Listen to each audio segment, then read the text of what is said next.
Bonsoir à tous. Bienvenue pour cette conférence Comment atteindre sa souveraineté avec Patrick Lebert. Donc, rapidement, ici, je vous affiche le parcours de Patrick, qui pourra revenir dessus et le commenter. Une formation d'ingénieur avec une spécialisation ensuite dans le nucléaire et puis 14 ans au CEA. Et cette spécialisation qui a retenu mon attention quand j'ai vu une de ces conférences sur le stockage des énergies dans les isolants. Et c'est autour de ça qu'on va développer aujourd'hui cette intervention. Alors après, écrivain et philosophe, cofondateur de la nouvelle école pythagoricienne, il nous en parlera, une vie avec une implication sociétale, hein, y compris dans le secteur de la politique, candidat aux législatives en Touraine. Alors, plusieurs ouvrages à son actif, Objectif bien-être, Le fil de la vie, L'eau matrice de la vie, miroir de la conscience, et le dernier, Passeur d'âme, l'heure d'un choix. Et puis, un très gros livre, enfin deux gros livres, La bonne nouvelle, volume 1 et 2. Le premier, c'est un livre de 600 pages qui, bon, je laisserai Patrick le commenter, mais qui reprend une historicité, l'histoire des traditions du monde, avec quelques revisitations, si je puis dire, de cette histoire. Et le tome 2, c'est les principaux textes spirituels aussi, ou philosophiques, hein, puisqu'on a du Pythagore aussi. Voilà pour les 6 ouvrages de Patrick. Donc, voilà le site qu'on n'arrivait pas à voir. Donc, s'il y en a qui veulent prendre contact avec Patrick ou lui poser des questions après plus particulières, c'est très simple, patricklebert.fr, Pythagora et philosophie. Voilà, merci à tous. Alors, pour commencer, Patrick, c'est cette question qui m'a fortement interpellé. Oui, je voulais faire un préambule. En plus de ça, ça fait plus de 20 ans, à titre personnel, que je suis, oui, presque 30 maintenant, que j'ai rencontré beaucoup de thérapeutes, soignants, accompagnants, coachs, énergéticiens, chamans, magnétiseurs, etc. Soit à titre personnel ou pour ma famille, ou plutôt à titre de curiosité, très souvent avec des résultats intéressants, parfois remarquables, donc des approches très variées. Et chaque fois, je m'interrogeais sur la question, effectivement, de savoir comment ça marche, sur quoi nous agissons. Et je dois dire que j'ai rarement rencontré une approche qui a englobé autant de domaines. On va voir que tout part effectivement d'éléments de physique et d'électromagnétisme, mais on va parler aussi de médecine chinoise, d'endocrinologie, de bien-être évidemment, d'hygiène de vie. Et tout cela résulte d'une tradition qui est très ancienne, qui remonte au moins à 25 siècles, sous l'appellation de philosophie pythagoricienne. Donc on ne va pas reprendre ce soir cette notion et ces discussions sur la philosophie, qui est un véritable philosophe, parce que je sais que Patrick a beaucoup de choses à dire sur ce sujet-là. Mais voilà, Patrick, pour démarrer, j'aimerais bien que tu nous parles de ce que tu as vécu donc au CEA et de cette transposition que tu as fait sur le corps humain, sur le piégeage des énergies et comment les informations non intégrées se stockent dans le corps et viennent être enfermées par des couvercles qui sont 1 milliard de fois plus puissants que l'information initiale. Bien, déjà, bonsoir à tous les amis. Ce que je vais évoquer ce soir, je vous demande uniquement de ressentir, hein, parce que c'est un témoignage, évidemment, un témoignage d'un parcours, témoignage d'un accompagnement de plus de 20 ans et de recherches qui, elles, sont de l'ordre de plus de 30 ans. Donc, je ne vais pas vous demander d'y croire, simplement prenez ce qui résonne dans ce qui est évoqué ce soir. Ça me paraît important. Et je vais éviter les points de vue et je vais vraiment être sur ce qui fait l'objet de lois philosophiques ou de vérités premières. Donc, je vais m'en tenir à ça. Alors, c'est vrai qu'au début, j'ai eu un parcours au CEA qui m'a permis d'étudier le stockage d'énergie dans les isolants.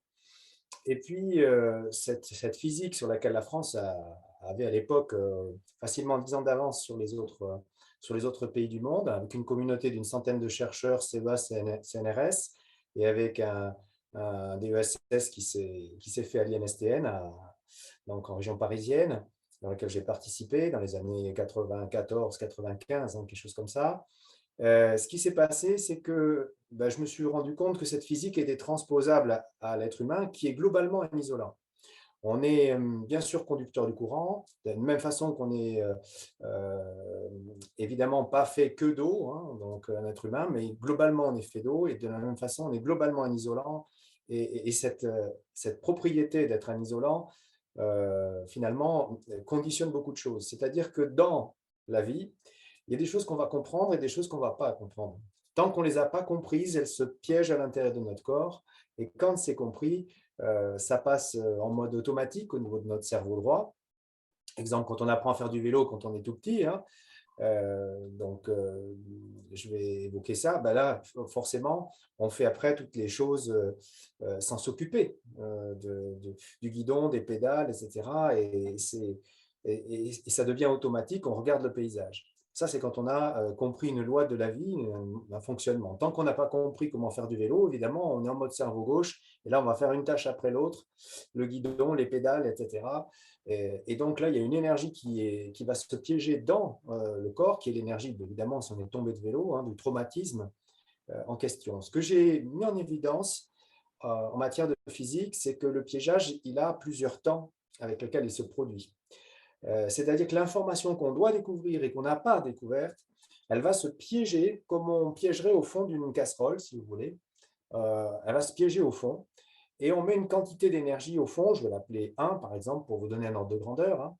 Cette énergie, finalement, de la loi, c'est-à-dire par exemple, on n'a pas su faire du vélo à ce moment-là. Bien.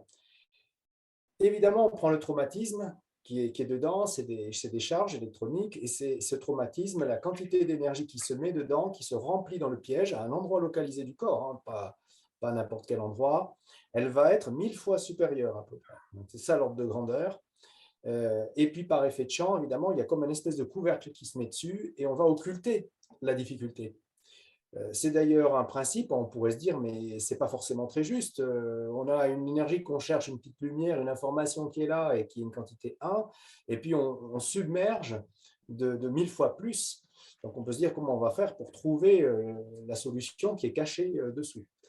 Alors, il y a, et ça c'est important à comprendre, ce mécanisme est un mécanisme nécessaire dans la vie. C'est un mécanisme qui est nécessaire dans les moments de survie. Exemple, nos grands-parents, quand il y a eu les guerres, ils ont été obligés de refermer le champ de conscience pour garder dans le viseur une quantité d'énergie 1 et mettre de l'autre côté les 1000 en question. Vous comprenez l'idée, hein, c'est assez simple. Mais évidemment, si personne ne fait un travail pour réouvrir ce champ de conscience, l'être finit sa vie avec un champ de conscience réduit à l'échelle d'un pois chiche, hein, si vous voulez. Et toute l'idée, ça va être d'aider à accompagner pour réouvrir ce champ de conscience qui a été fermé par un certain nombre de choses. Alors, le mécanisme du piégeage, il a un premier temps, donc c'est de stocker, j'ai dit, 1 et 1000 et de mettre un couvercle. Mais l'histoire de la physique, qui s'appelle physique de charge d'espace, que j'ai étudiée au CEA, montre que l'énergie qui s'est piégée là, elle va ensuite être attractive pour d'autres charges qui viennent de l'extérieur, pour des personnes qui, finalement, viennent vous submerger de leurs problématiques dans des domaines qui sont équivalents, dans des domaines qui sont résonnants avec la première problématique qui s'est piégée. Et la quantité d'énergie qui est là, elle est 1000 fois supérieure à l'énergie qui s'est piégée à l'intérieur. Ça veut dire qu'on est à 1000 fois 1000, c'est-à-dire 1 million cette fois-ci, comme si on avait mis 1000 gros cailloux sur le couvercle de la casserole, si vous voulez. Alors évidemment, quand on demande à la personne de faire le travail sur elle ou d'avoir envie peut-être de soulever le couvercle et de regarder ce qu'il y a dessous, l'histoire montre que personne ne le fait. Il n'y a pas de motif valable à le faire. On le constate aujourd'hui quand vous parlez avec quelqu'un sur un sujet où il y a eu ces difficultés ou ces traumatismes, vous remarquez, il change de sujet, il passe à autre chose. On le voit très, très bien avec la période du Covid, combien c'était difficile de pouvoir parler sur un sujet avec quelqu'un de sa famille, des proches. Ça, c'est vraiment facile à s'en rendre compte aujourd'hui. Mais l'histoire n'est pas terminée. C'est-à-dire qu'une fois que ces charges, ces électrons, ces charges sont piégés, ce coup-ci un peu plus en surface, on appelle ça la physique de charge d'espace, hein, alors que le premier piégeage en physique du solide s'appelle techniquement le polariton et le polaron, c'est en termes de physique du solide, eh bien, à partir de ce moment-là, on va tendre dans le matériau la zone autour, hein, toutes les charges positives ont envie d'aller vers les charges négatives, hein, les électrons sont négatifs, donc du coup, ça va tendre des ressorts tout autour de la zone de piégeage à 1000 fois les 1 million. Donc, on est maintenant à 1 milliard. 1 milliard, ça veut dire que là, la personne, ce coup-ci, elle a une douleur, elle a mal, quelque chose se passe parce qu'on arrive à l'énergie d'une réaction nucléaire en un point, hein, quasiment, ce qui veut dire que pour une personne qui, au départ, ne prenait pas conscience, c'est une manière, si vous voulez, de bander l'arc pour un jour décocher la flèche quand c'est prêt et aller chercher finalement l'énergie de ce 1 qui est dedans, à l'intérieur, et tout l'objet finalement de l'accompagnement qui est le mien depuis toutes ces années et de tous ceux qui m'accompagnent, qui font la même chose, eh bien c'est ça, c'est d'aller aider à ce dépiégeage. Donc on voit le mécanisme de piégeage et toute l'idée c'est qu'il faut déjà commencer par enlever toutes ces charges qui ont été mises dessus. Ça se fait lors d'un travail de massage spécifique, ce massage qui s'appelle massage miel que j'ai défini et où par le souffle de l'Esprit Saint, c'est comme ça qu'on appelle dans notre tradition, hein, puisque je prolonge, vous le savez, non seulement l'école pythagoricienne, mais aussi l'origine des traditions du livre. Hein. Si vous avez l'occasion, je vous invite à regarder l'ouvrage La Bonne Nouvelle qui fait état de ça, donc quelque chose qui vient de 35 siècles et jusqu'à aujourd'hui. Et donc l'idée, c'est de mettre et de faire le paratonnerre, si vous voulez, d'être passant, hein, et de mettre ces charges en terre. Ça, c'est quelque chose qui n'est pas connu de nos amis thérapeutes, qui n'est pas connu des soignants, puisque les soignants, on les forme à être contenants et pas à être passants, pas à être paratonnerres comme ça. Et ça, c'est essentiel de bien comprendre ça. Les masseurs, les kinés, les ostéopathes, etc., ne sont pas du tout formés à ça. Je les vois depuis toutes ces années. C'est quelque chose qu'ils ne connaissent pas. Donc, juste, ce que tu veux dire, Patrick, c'est que tous, justement, ces accompagnants peuvent soulager leurs patients, quelles que soient les pratiques en magnétisme, massage, etc., mais que du coup, c'est déstocké de leurs patients, mais c'est stocké chez eux. Exactement, et c'est eux qui finissent par être malades. On le D'accord? voit aujourd'hui, regardez simplement le groupe Malakoff-Médéric qui fait l'inventaire des différentes pathologies, maladies, remarque que les soignants sont 2 fois plus malades que les patients eux-mêmes. Et on a plus de 40% des soignants qui sont en burn-out. Et ce chiffre est monté très, très fortement. Ça, c'était avant le début de la période Covid. C'est monté très fortement. Hein, très fortement. Donc, D'accord. on se Donc, retrouve avec quelque chose qui n'est pas enseigné, chez nos amis thérapeutes, soignants, médecins, ostéopathes, etc., surtout ceux qui sont dans le domaine du corporel, c'est qu'il y a à faire ce côté paratonnerre, hein, c'est-à-dire que moi, les amis le savent lors du massage, hein, ça claque dans mes pieds, ça fait du bruit quand il y a une charge à un endroit localisé du corps et que ça s'en va. Ça veut dire que cette physique qui montre qu'il y a des milliers, hein, de claquage, c'est une physique du claquage que j'ai étudiée au CEA, ben c'est la même chose, ça claque moi aussi dans mes pieds et ça fait paratonnerre et la personne, du coup, est libérée en même temps et elle le sent dans son corps. Donc, j'ai majoritairement, en fait, des personnes qui sont eux-mêmes thérapeutes, des amis comme ça qui viennent me voir parce qu'ils sont saturés, des magnétiseurs. Aujourd'hui, par exemple, j'avais une personne qui était barreur de feu. Bah, pareil, elle n'avait pas l'ancrage, elle n'avait pas la capacité de mettre en terre. C'est important. Donc, on passe un message, souvent, on leur dit soyez contenants. Alors que le Logion 42 de l'évangile de Thomas, des Nazoréens autour de Jean-Baptiste il y a 2000 ans, cette tradition que je poursuis, dit à ce Logion 42, il dit soyez passants.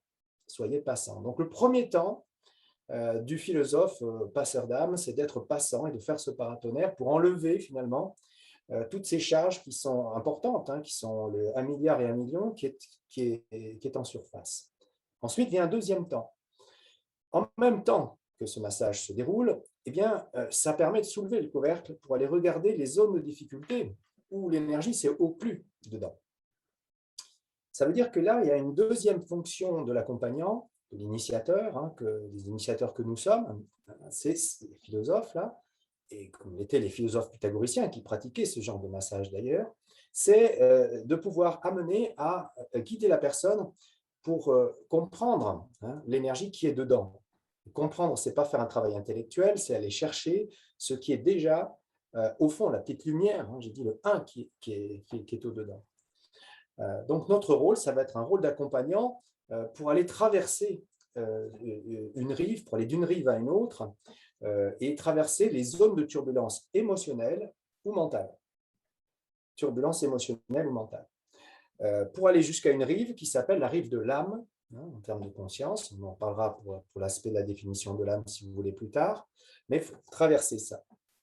Alors, mon constat depuis donc plus de 20 ans sur des milliers de personnes, il est qu'il n'y a que 4 domaines de la vie où on prend des charges. Et ça, c'est vraiment essentiel d'entendre ça, euh, parce qu'il n'y a que ces 4 domaines. Le premier domaine, ce sont les peurs des autres. Vos peurs, les amis, c'est OK. Une flamme de bougie, quand vous êtes tout petit, vous mettez la main dessus, vous brûlez, le coup d'après, vous vous approchez à quelques centimètres de la flamme de bougie pour comprendre à combien de centimètres vous pouvez et découvrir la loi, en fait, qui est là. Ces peurs-là sont utiles, très bien, mais on est dans une société qui nous vend de la peur au kilomètre, et du coup, ces peurs viennent nous submerger, se mettre dans notre corps à différents endroits, et après, les êtres finissent enfermés dans la peur. Regardez, dans cette période de Covid, c'est criant de vérité. Hein. Il n'y a même pas, finalement, à aller plus loin que simplement regarder ce qui se passe. Et on a des systèmes de pouvoir qui ont été conçus pour finalement tenir les gens dans la peur. Bon, premier niveau, ce sont les peurs. Deuxième niveau, ce sont les modèles du monde des autres. Vos modèles, vous avez le droit de les tester jusqu'à ce que vous les détestiez et ainsi de suite. Hein. Vous faites vos classes, c'est normal. Chacun vit ses expériences. Enfin, ça serait normal que ça soit comme ça. Mais ce n'est pas tout à fait ça, dans la mesure où dans la vie, eh bien, vous avez tout un tas de modèles qui vous sont collés par la famille, par la religion, par la société, par le modèle de la femme, par exemple, modèle culturel, et vous finissez encombré des modèles des autres. Et ces modèles des autres, c'est pareil, la seule fonction dans ce type de massage, hein, comme pour les peurs des autres, c'est de les mettre en terre. Ça ne vous concerne pas, finalement. C'est ce que des autres sont venus vous plaquer dessus. Troisième domaine, je monte crescendo comme ça dans la fréquence que je rencontre hein, de ces charges-là, ce sont les jugements des autres. Alors, ce sont les enfants à l'école maternelle qui ont déjà résolu la question. Eux, ils disent, hein, comme ceux qui ont l'habitude de m'entendre et qui vont dire ah, Patrick, il raconte un petit peu la même chose que d'habitude, mais au moins pour ceux qui ne connaissent pas, je rembraye en tout cas, et après je répondrai aux questions de chacun. Eh bien, un enfant à l'école maternelle, il dit c'est celui qui dit qui est. C'est-à-dire que quand quelqu'un vous juge, il a un doigt pointé hein, donc vers vous, mais il a 3 doigts repliés vers lui ou elle. Ça veut dire que c'est la personne qui vous juge qui est plus blessée que vous. Ça veut dire que notre corps qui est, on pourrait dire, je l'ai démontré dans mon premier ouvrage sur l'eau, un poste radio-émetteur et récepteur, il reçoit des ondes, il en émet. Une onde, c'est comme une sinusoïde comme ça là, qui va arriver. Hein. Quand elle tourne sur elle-même à l'intérieur de nous, on appelle ça une onde scalaire. Eh bien, cette onde qui va se piéger à l'intérieur de nous, il va falloir aider à ce qu'elle sorte finalement de nous. Si je prends l'exemple d'une onde scalaire, je vais prendre l'exemple ici de cette bobine de spire métallique que j'ai là, qui pourrait représenter finalement cette onde qui tourne sur elle-même avec une information qui s'est piégée à l'intérieur de notre corps. Quand elle se déploie dans l'espace qui est le nôtre, elle a le bon goût de se déployer de la façon suivante. Vous le voyez peut-être ici à l'écran, ça va tourner ici, vous voyez peut-être, ça tourne à droite, j'essaie d'y aller tout doucement hein, quand on est en voûte dessus, voilà, et ça va descendre tout le long de ce tuyau, vous voyez, au fur et à mesure, voilà, et ça, c'est ce que l'on appelle un vortex, comme ça, qui porte une information, qui tourne en boucle ici, hein, tout le long de cette spirale, et qui descend à une vitesse qui est ici la vitesse de la lumière, et c'est porteur d'information, on appelle ça un photon de lumière en physique, et ce photon de lumière, il a la particularité de tourner à droite quand ce sont des vérités absolues, qui font loi de construction de l'univers, parce que notre système terrestre tourne à droite et que tout le mouvement d'ensemble autour du Soleil, c'est un mouvement qui tourne à droite. Et puis, donc vous le voyez ici, donc ça c'est pour les vérités absolues qui font l'objet de la philosophie. Hein. La philosophie ne fait que faire l'inventaire des lois de construction de l'univers, c'est-à-dire des choses qui ne sont pas des points de vue, n'est pas un point de vue, ça, c'est une vérité absolue, valable partout. Comme par exemple la loi pour faire du vélo, comme je le disais tout à l'heure, elle ne dépend pas d'une religion, elle ne dépend pas d'une tradition ou d'une culture. Et puis vous avez des vortex qui, eux, tournent à gauche. Donc, vous allez voir ici, je vais essayer d'y aller doucement pour que vous puissiez voir à l'écran. Là, ça tourne dans l'autre sens, ça tourne à gauche. Et c'est un vortex lévogire. Alors, convention quand on regarde par en haut, hein, bien sûr. C'est-à-dire que là, on a ce coup-ci toujours un photon de lumière, mais c'est de la fausse lumière, cette lumière qu'on appelle luciférienne dans notre tradition judéo-chrétienne, c'est-à-dire une vérité relative. Et c'est important que nos amis ici ce soir comprennent bien la différence entre les deux, entre une vérité absolue et une vérité relative. Ce qui se passe, c'est qu'on a dit que quand il y a une vérité qui est une vérité absolue, ça rentre et ça sort. Et ça veut dire que la connaissance, elle est là, elle est expérimentée, si vous voulez. Connaître, c'est naître avec. C'est faire l'expérience du vélo et se dire, ah ben voilà, j'ai du plaisir à faire du vélo, je ne savais pas ce que c'était, ça y est, maintenant je sais ce que c'est. Ensuite, les vérités relatives, les voilà, et vous avez déjà remarqué que ces vérités-là, elles sont valables à un endroit et pas à un autre. Exemple, vous avez une religion, vous avez une autre religion. Vous avez un parti politique, vous avez un autre parti politique. Et la seule chose que l'on peut remarquer, c'est quand deux êtres, chacun sont sur leur vérité relative, écoutez bien ce qui se passe, regardez, ça s'entrechoque, il n'y a rien qui rentre, qui pénètre, et c'est plutôt du conflit entre les êtres. Et ce conflit entre les êtres, aujourd'hui, on l'a et il est même orchestré. Regardez, on rentre en campagne bientôt présidentielle, politique, où tout est morcelé dans différents candidats, justement pour représenter un petit peu tout cette variété de vérités relatives qui vont sans cesse s'entrechoquer entre elles, mais ne surtout pas parler ou éviter de parler des vérités qui sont les vérités philosophiques universelles. Alors, quand vous avez deux êtres finalement qui sont entre eux, puis qu'il y en a un qui a une vérité relative et l'autre une vérité absolue, comment on reconnaît celui qui est sur la vérité absolue par rapport à la vérité relative? Bien, c'est simple. C'est simple, c'est le premier des deux qui s'énerve, le premier des deux qui s'énerve, qui est sur une vérité relative. Parce que celui qui sait faire du vélo et qu'on lui montre une autre gamme pour faire du vélo, qu'est-ce que vous voulez que ça lui fasse? Pas grand-chose. Pas grand-chose. Alors que celui qui est sur sa vérité relative, pour lui, c'est insupportable d'entendre un point de vue autre que le sien, une vérité autre que la sienne, que son parti politique, que sa religion, parce que pour lui, c'est pas supportable. Ce qui fait que dans la vie, c'est important d'entendre que quand il y a une vérité qui est une vérité relative, elle va se piéger dans le corps. Alors, de deux choses l'une, quand vous êtes tout petit, soit vous avez l'intuition de la vérité absolue et vous ne vous faites pas infuser finalement la vérité relative, vous êtes suffisamment fort ou costaud pour garder ce vortex qui tourne à droite présent en vous, très bien. Soit vous n'êtes pas suffisamment costaud pour ça et vous recevez une injonction, hein, souvent quand vous êtes tout petit, une injonction avec une vérité qui est une vérité relative et regardez ce qui se passe à ce moment-là. Je ne fais que poser l'un sur l'autre, hein, ici, et vous voyez qu'il y a une attraction, j'y vais tout doucement, et l'un rentre dans l'autre. C'est-à-dire que la vérité, finalement, que l'on cherche, hein, la vérité absolue, elle se trouve absorbée par la vérité relative. Alors, encore une fois, je vous ai dit tout à l'heure, mais ce n'est pas normal. On aimerait bien que ce soit l'inverse qui se produise.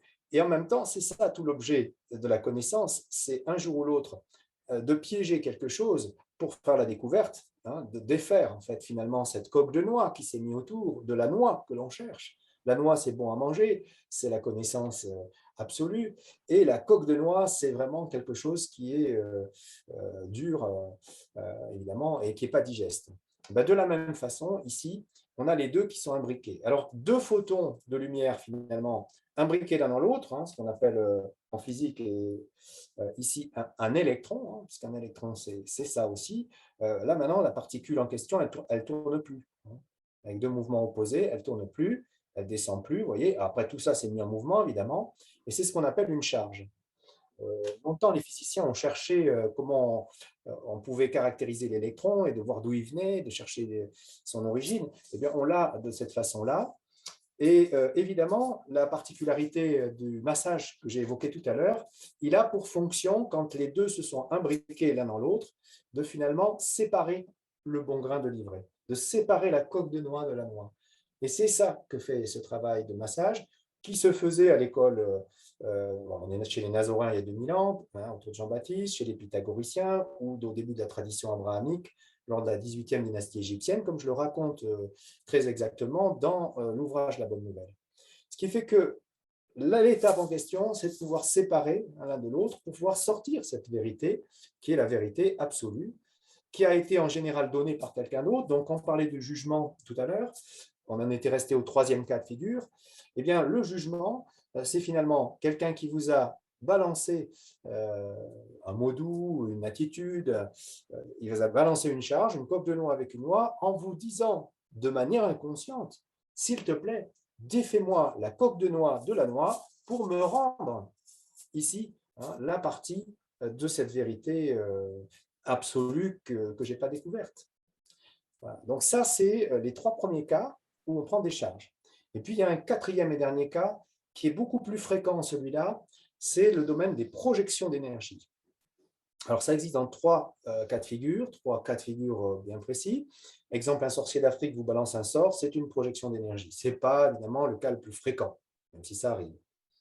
Vous avez un deuxième cas de figure, par exemple, je prends l'exemple d'une femme, un homme regarde cette femme avec des yeux de merlan frit, c'est une projection d'énergie, évidemment. Ça, c'est connu. Et vous avez un troisième cas de figure qui est vraiment celui-là omniprésent. Et omniprésent, je vais mettre 99,9% en étant très large, hein, et je laisse de la marge avec 0,1%, c'est le domaine de la sexualité. Le domaine de la sexualité, il y a quelque chose qui ne nous a pas été dit et que dit très bien la neuroendocrinologie, les travaux de Gauthier et du Chazot, de français d'ailleurs, c'est que l'être humain est le seul sur cette planète qui fait 3 pubertés et qui a 2 circuits de sexualité. Et ça, les amis, vous l'entendez pas souvent. Nous, là-dessus, en accompagnant, on tombe systématiquement là-dessus, et sans contre-exemple, encore une fois, c'est une loi universelle. On met en route, si vous voulez, toutes nos glandes endocrines en vie fœtale, sauf les glandes endocrines sexuelles. Les glandes endocrines sexuelles, elles vont se mettre en route à 7 jours de vie, quand l'enfant respire, parce qu'on va prolonger le vaisseau gouverneur en médecine chinoise, ici, par une respiration, par le nez, ici, et on va amener cette énergie jusqu'en bas, jusqu'au niveau de notre périnée, et ça va ensuite remonter et faire la grande roue chinoise, l'énergie Yang en médecine chinoise, qui nous autoprotège et autoprotège nos cellules, nos organes et notre corps. Donc ça, c'est vraiment important de l'entendre parce que cette première puberté, elle se fait à 7 jours de vie parce qu'on met en route, l'enfant met en route ses petits poumons. Alors qu'il ne pouvait pas mettre en route ses glandes endocrines en vie fœtale parce qu'il ne respire pas, simplement l'enfant. Donc ça, c'est la première puberté. Chez l'homme, par exemple, c'est la mise en route de la testostérone. Et la testostérone, elle est maximum dans la vie d'un être humain, le pic là, dans la vie d'un être humain, ce n'est pas à l'âge de 20 ans, c'est à l'âge de 4 ans. Donc à 4 ans, l'enfant, jusqu'à preuve du contraire, il n'est pas dans la sexualité, même si certains tordus cherchent à nous sexualiser les enfants à cet âge-là, ça c'est une horreur. Mais bon, l'idée c'est, à 4 ans, l'enfant il a un pic maxi, le garçon, de testostérone. Ça veut dire que ce n'est pas relié à la sexualité du tout. La sexualité que l'on connaît, celle-là, c'est la deuxième puberté pour les glandes exocrines, ce coup-ci, pas endocrines, celles qui servent à l'extérieur pour la reproduction, pour créer un enfant. Et puis, un an après, on met en route, si c'est 12 ans par exemple, ça va être 13 ans, si c'est 14 ans, c'est 15 ans, on remet en route les glandes endocrines. Donc, on fait endocrine, exocrine, endocrine, pour ne pas sombrer du côté de l'animalité et remettre en route ce circuit de cette grande roue chinoise que je viens d'évoquer, qui est le circuit de sexualité sacrée, un des 2 circuits de sexualité. Sauf que notre espèce, elle a raté la troisième puberté, la totalité, y compris les peuples premiers, et je les suis pour ça, j'en reçois depuis des années. Elle a raté, elle ne fait plus les rituels aux jeunes adolescents, aux jeunes adolescentes pour ça, pour retrouver ce circuit de sexualité sacrée. Alors ça, c'est dommageable. Et c'est pour ça qu'on a aujourd'hui, si vous voulez, par exemple, moi dans ma statistique, j'ai plus de 2 tiers, entre 2 tiers et 3 quarts, des femmes qui viennent me voir, par exemple, qui ont été victimes de viol et d'inceste. Et chez les hommes, ça commence à monter au tiers maintenant, donc ça monte très très vite. Ça, c'est les dérives de notre société dite moderne, hein. Je suis obligé de mettre des guillemets. Mais alors, je reviens sur la deuxième, hein, puberté. Il y a quelque chose d'essentiel qu'on a oublié de nous dire, c'est que pour créer un enfant, il faut qu'il y ait le conscient et l'inconscient du papa et de la maman qui se marient, hein, les deux, pour créer un enfant. Ce n'est pas que le conscient qui est la partie supérieure de l'iceberg. Et le conscient et l'inconscient, c'est deux forces opposées à ce que je sache, parce qu'on a toute la vie pour régler notre part inconsciente et on ne le fait pas forcément. C'est chacun libre de le faire, ce travail sur soi. Sauf qu'au moment de rapport sexuel pour la création d'enfants, bien, les deux forces vont dans le même sens. On a été câblés énergétiquement pour que ça fasse comme ça. Bon, ça va. Ça va, puisqu'en fait, ce jour-là, l'enfant il pioche ses chromosomes un coup à droite, un coup à gauche, et l'enfant, comme on le dit souvent, c'est la classe de redoublement des parents.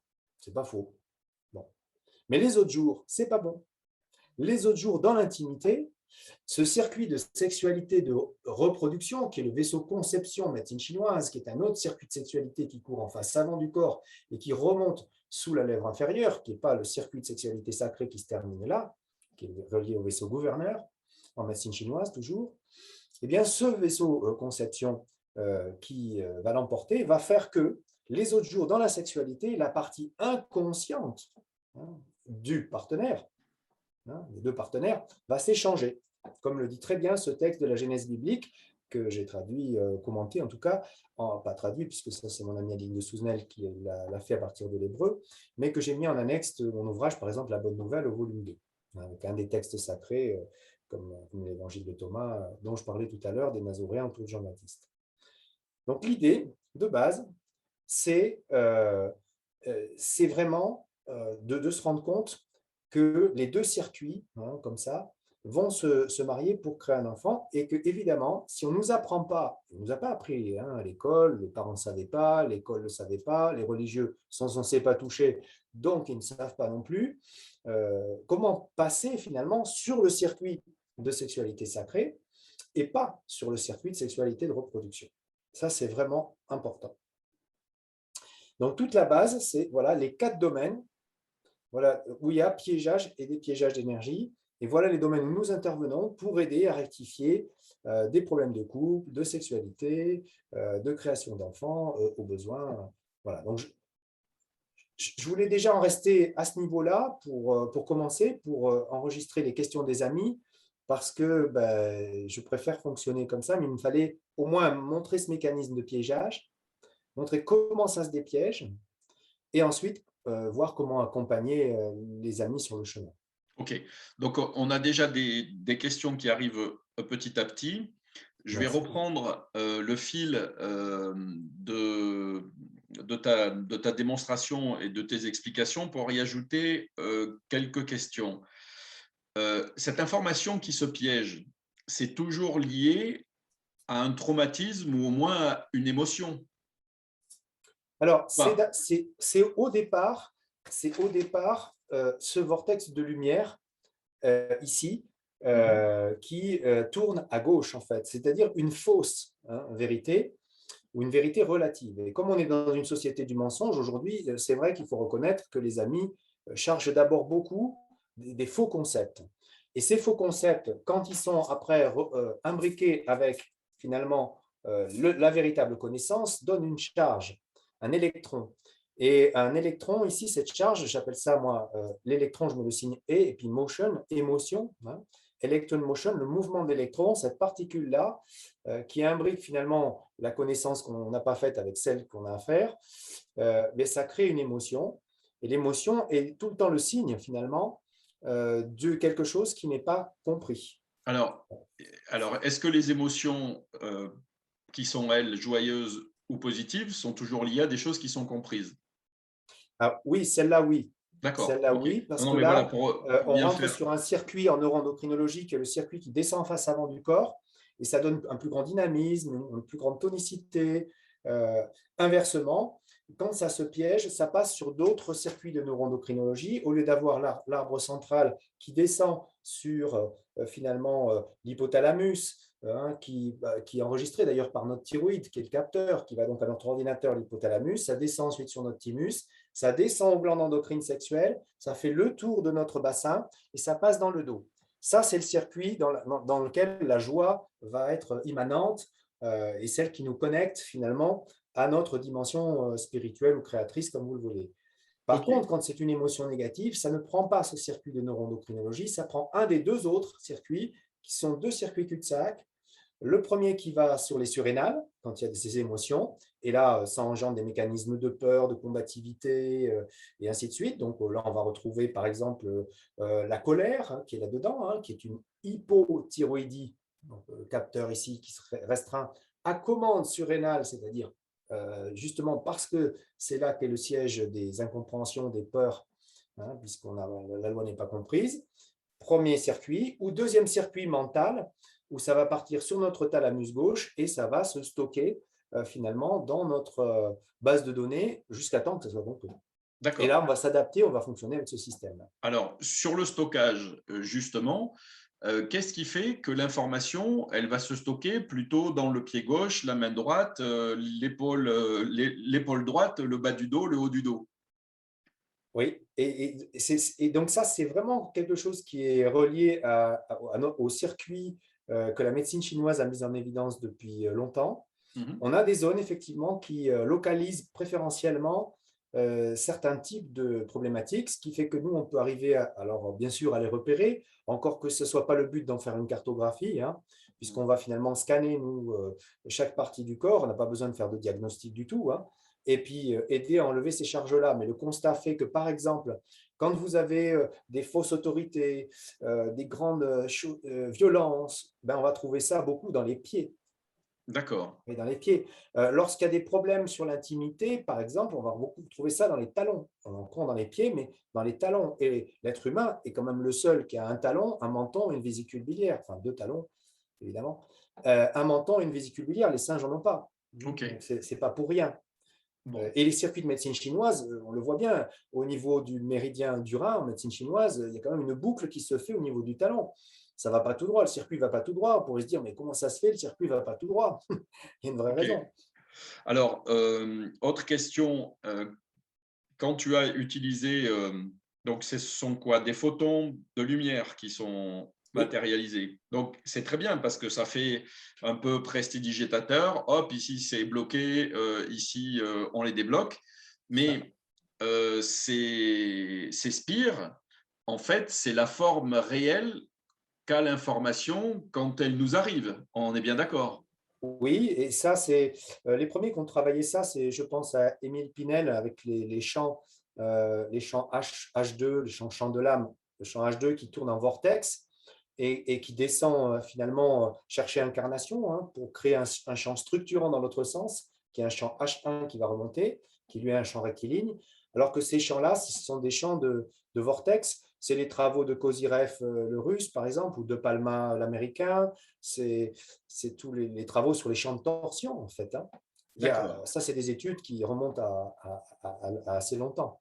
OK. Et donc, en fait, ce que tu veux dire, c'est que les informations qui nous arrivent, elles arrivent toujours sous forme de photons de lumière qui tournent en spire et qui finalement se stockent ou pas dans notre corps. C'est ça, c'est Voilà. ça. Et du coup, ces informations, comme elles sont portées là, quand elles vont arriver jusqu'à nous, eh bien, nous, on va les piéger ou pas. Mais ces D'accord. informations peuvent être aussi perturbées par un environnement. Par exemple, si on prend la 5G et qu'on l'utilise à 60 GHz dans les villes, forcément que ça met en résonance la molécule d'oxygène et forcément qu'au lieu de tourner cette molécule d'oxygène normalement de façon dextrogire, elle va tourner en lévogire. Et si elle tourne en lévogire, elle ne va pas pouvoir se fixer sur les alvéoles pulmonaires pour après conduire l'hémoglobine du sang et nourrir le sang en oxygène. L'individu va se trouver asphyxié, OK. Bon, ben, assez directement asphyxié. ouais, c'est pas réjouissant. Alors, une autre chose, quand il s'agit de décharger ces énergies stockées dans le corps, tu as dit ça Oui, claque dans mes pieds, c'est etc. ça. En fait, ce qui est essentiel et qu'il faut dire, c'est que cette information non comprise, elle doit être renvoyée en terre. C'est-à-dire qu'effectivement, ce qui est cette vérité relative, hein, elle n'est là que finalement, si on regarde bien philosophiquement l'histoire, elle n'est là que pour bander un arc, que pour amener à une prise de conscience. Donc, soit la personne, elle a déjà pris conscience d'entrée de jeu et il n'y a pas le problème, donc ça c'est OK, elle sait faire du vélo comme j'ai dit tout à l'heure. Mais si elle ne sait pas et qu'elle cherche à apprendre à le faire, il va falloir à un moment donné défaire la coque de noix de la noix, c'est sûr. Et notre rôle à nous, c'est de faire ça et de permettre la sortie finalement du corps de la personne, de permettre la sortie de cette vérité qui était occluse. Ça veut dire qu'à ce moment-là, la personne, elle fait une compréhension immédiate. Il n'y a pas de compréhension dans la tête. C'est bon, on sent, mais c'est bien sûr. Et quand elle fait ça, en même temps, elle a l'occasion de pouvoir rendre à celui qui lui a envoyé les deux, hein, de pouvoir rendre le bon côté de la chose. Elle ne renverra jamais du négatif, en fait. Jamais, jamais.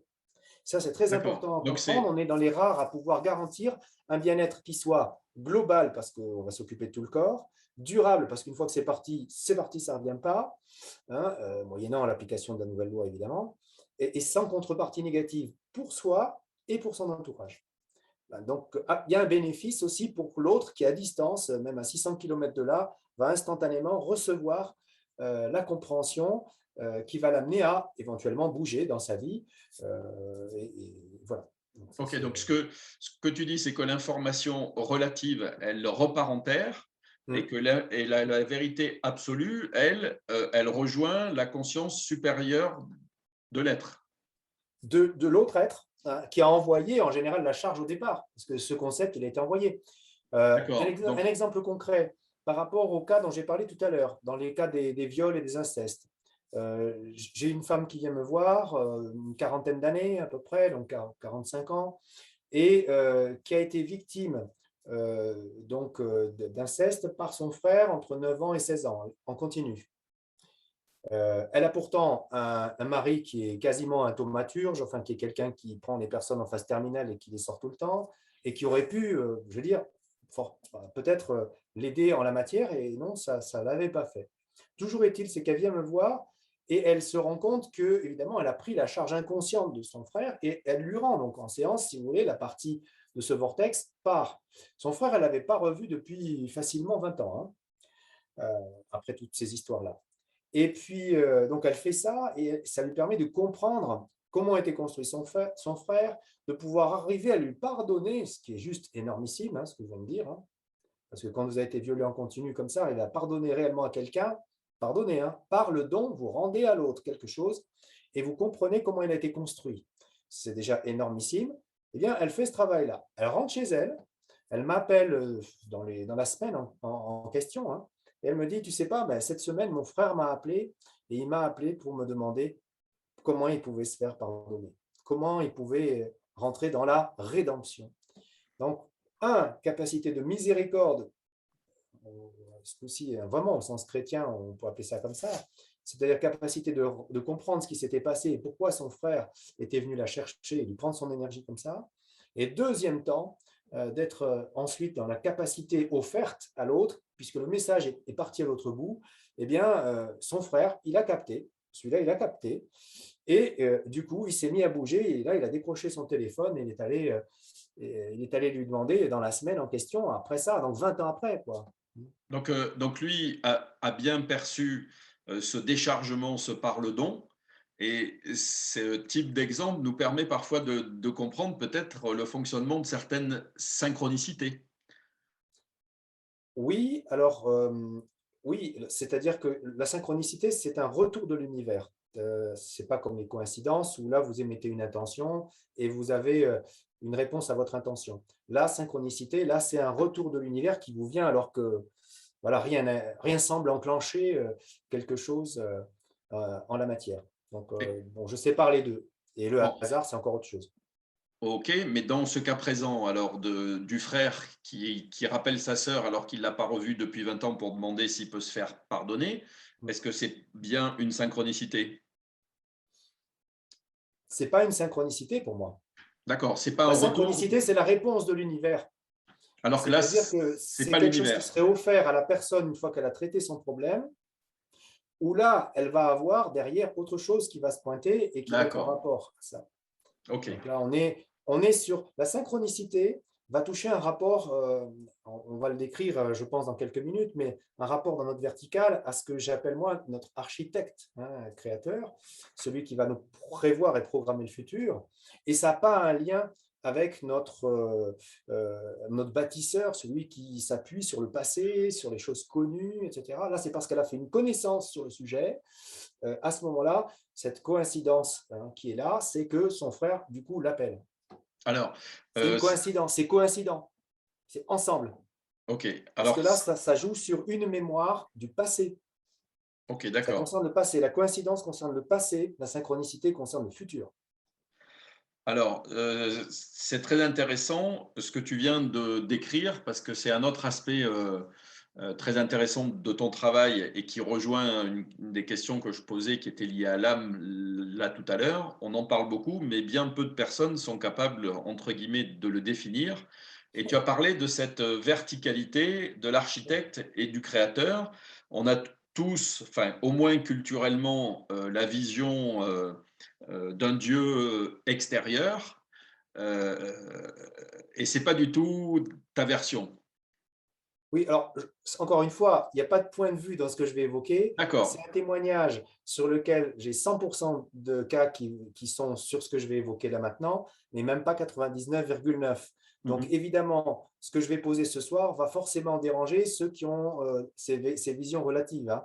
Il s'agit d'être tolérant et d'être ouvert à ce qui est à l'extérieur. Mais moi, je vous expose la chose suivante, c'est-à-dire que quand vous faites ces compréhensions, que vous rendez aux uns et aux autres, sur les peurs des autres, sur les jugements des autres, sur les modèles du monde des autres, sur les projections des autres, à ce moment-là, de manière concomitante, quand le corps est débarrassé de toutes ces charges, hein, lorsque ce dépouillement qui s'appelait la circoncision en esprit, hein, je rappelle, hein, en esprit, hein, la circoncision, pas au sens réel, quand ce dépouillement est fait, à ce moment-là, vous touchez tous et toutes votre enfant intérieur.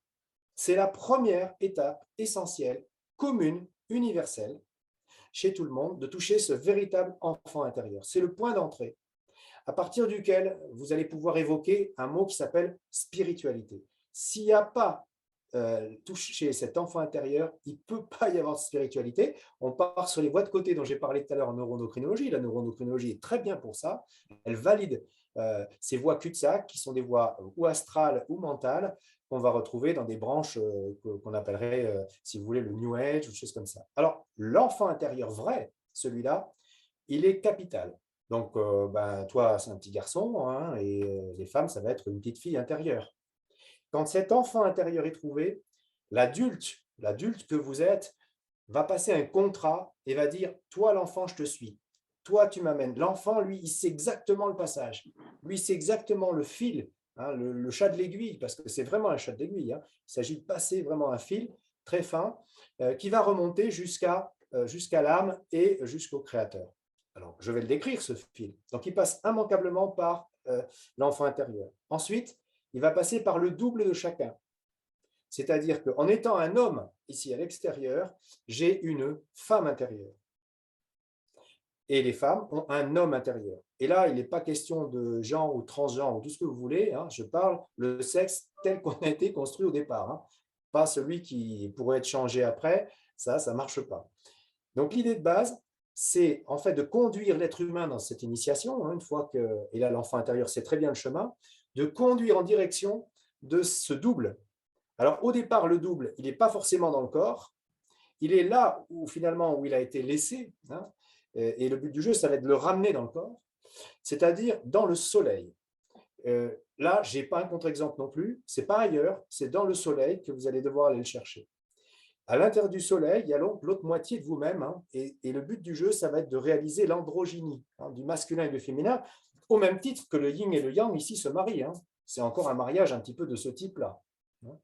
Et donc, cette réunion va se faire avec le double, qui est parfait, lui, hein. C'est-à-dire que moi, ici, dans cette vie, je construis mon homme extérieur, mes aptitudes d'homme extérieur, mais ma femme intérieure est parfaite. Ce qui fait que je suis du coup plus prédisposé, si j'y suis connecté, à pouvoir aider des femmes. Parce que du coup, intuitivement, il y a des choses qui vont venir, et elles m'en font état d'ailleurs, hein, toutes ces dames, de Mais comment tu sais ça, Patrick, sur nous, sur notre intimité, hein? Ça, c'est une phrase que j'entends souvent. Et une justesse finalement pour conduire. Donc, systématiquement, enfant intérieur, double, et ce double qui est évoqué au sens de ce que Jean-Pierre Garnier-Mallet, par exemple, évoque dans sa théorie du double. Hein, donc, vraiment, on a un double. Et ce double-là, une fois qu'il est atteint, le but du jeu, c'est de l'amener dans le corps, c'est de l'amener en bas dans le bassin, dans la coupe de ce bassin, dans ce Graal, dans ce réceptacle du bassin. Pour pouvoir après manifester cette respiration de cette énergie yang dont j'ai parlé, et qui en hébreu correspond à finalement un certain nombre de lettres, hein, la semence divine, Yod, qui va par ce souffle de feu et du soleil jusqu'à la terre, c'est le trajet d'une lettre en hébreu qui s'appelle la lettre Shin, hein, qui représente la barque solaire égyptienne avec un petit point de vent, donc qui va amener ça dans le vase du bassin, hein, Vav, la lettre Vav en hébreu, qui représente vraiment l'image d'un bassin avec une coupe avec un pied, hein, comme un Graal, et qui va ensuite remonter dans le dos par toujours ce souffle de feu, et qui est non pas le « hein, qui serait un son qui ferme, le « mais un « A » parce que ça ouvre sur les bras, hein, pour servir les autres. Donc ça fait Yod et Shin, Vav, A. C'est le circuit qui nous conduit jusqu'à notre divinité, jusqu'à notre Machia, hein, disent les Hébreux, jusqu'à notre Christos, disent les chrétiens. Donc le circuit de Yod et Shin Vav A, hein, ça se traduit par un mot, hein, si je lis littéralement, c'est Yeshua, Yeshua Christos. Hein, ce n'est pas un personnage, comme je décris très bien dans la Bonne Nouvelle, c'est un trajet dans le corps humain. Et nous sommes là tous pour manifester notre souveraineté, et c'est quand même le titre de l'émission de ce soir. Et cette souveraineté, je suis en train de la décrire là maintenant, c'est de conduire l'être finalement à manifester ce circuit aller-retour entre une part créateur de nous et une part créature qui est dans le bassin, dans le sacrum. Donc on va descendre finalement ce double en bas, et quand c'est fait, quand les deux moitiés sont ensemble, à ce moment-là, retour à nouveau dans le soleil. Dans le soleil où se trouvent toutes les âmes, et en tout cas là, l'âme de chacun, hein, donc la vôtre. Alors là, c'est pareil, l'âme, tel que je le vois partout depuis des années, c'est un mot tellement flou, employé par le religieux, employé à tort et à travers, sans description de qu'est-ce que c'est, où c'est, quand. Enfin, vraiment, il s'agit de revenir complètement sur ce que c'est. Donc, c'est vraiment l'étincelle du divin qui a pour fonction de s'accroître dans la vie, qui a ou une localisation qui est systématique, hein, pas 99,9%, systématique dans le soleil. Donc, depuis quand même 20 ans en accompagnant des milliers de personnes, je n'ai pas un contre-exemple. Hein, donc, elle est systématiquement là. Et un enfant de 7 ans, il y arrive, il le fait. Quand il touche son petit enfant intérieur, et quand après, il dit, bon, ben, tu montes en direction du soleil, c'est 1, 2, 3, soleil. Vous savez, comme à l'école. Hein, ça va aussi vite que ça. Donc, de remonter jusqu'à l'âme, qui a donc qui a un des contenus du conscient, qui est intermédiaire entre la part individuelle qu'on a et cette part éternelle qui est derrière, pour après conduire à un créateur-bâtisseur et après à un architecte divin. Un peu comme quand on construit une maison où on a besoin d'aller voir un architecte pour faire des plans pour le futur, et puis d'aller voir ce bâtisseur pour, finalement, lui, il collationne tous les acquis du passé, toutes les connaissances du passé. Donc, ce qui est très important, c'est d'entendre que la version de construction de l'être humain telle qu'on a aujourd'hui, cette version sur laquelle on ne nous a pas donné le mode d'emploi, hein, en fait, hein, quelque part, c'est une version qui nous amène à toucher au-delà de l'âme, notre part d'éternité. Déjà, quand on atteint l'âme, il y a une rive où on est en sécurité, mais il s'agit d'aller au-delà et d'aller toucher à l'intérieur du soleil, parce que c'est à l'intérieur du soleil, notre créateur bâtisseur, et après, dans un trou noir local de notre Voie lactée, là où il y a 88 constellations, et ça c'est pareil, c'est comme une constante, d'aller toucher cet architecte. Voilà, je viens de poser la verticale très rapidement. Cette verticale s'appelle souveraineté. Et la souveraineté, les amis, elle ne peut pas être collective, elle est forcément individuelle. Et c'est une somme d'individualité qui va la manifester. Et ce n'est pas une affaire de difficulté, puisque moi, les amis, c'est en une séance, souvent qui font tout du sol au plafond. Voilà, en une journée, c'est fait, quoi, quelque part maintenant. Ça va très vite, ça va très, très vite. Ce n'est pas une affaire de difficulté, mais c'est des passages par des portes étroites, finalement.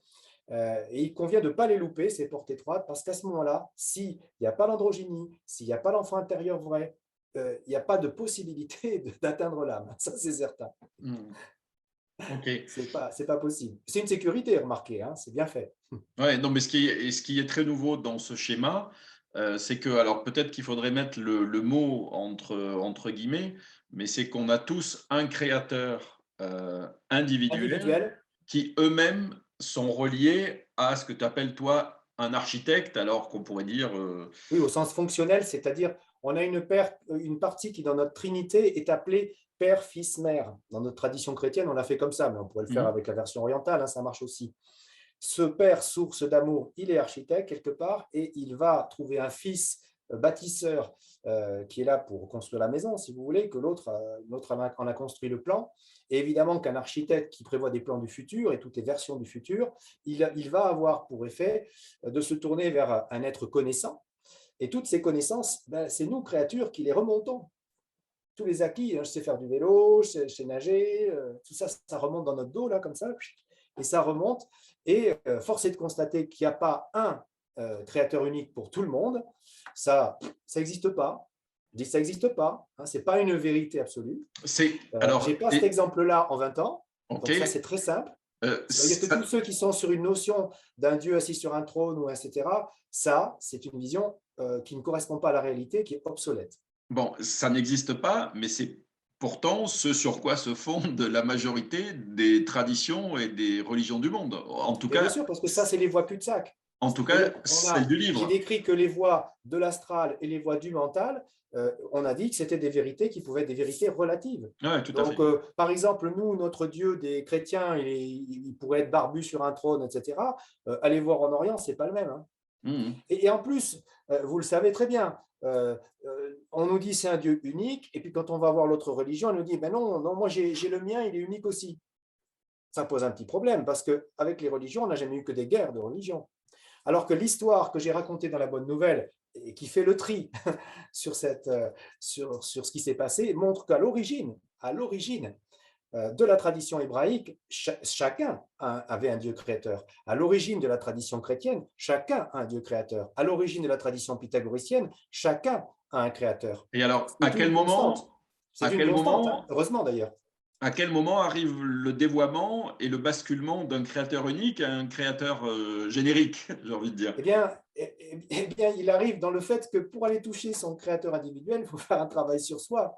Alors que pour dépendre d'un Dieu extérieur, pour donner son énergie à un Dieu extérieur, c'est plus facile au niveau sociétal de dire, voilà, lui c'est Dieu, il est plus grand que toi tu es petit, tu restes esclave, j'ai envie de dire, et tu n'as pas droit à ta souveraineté, c'est lui le souverain.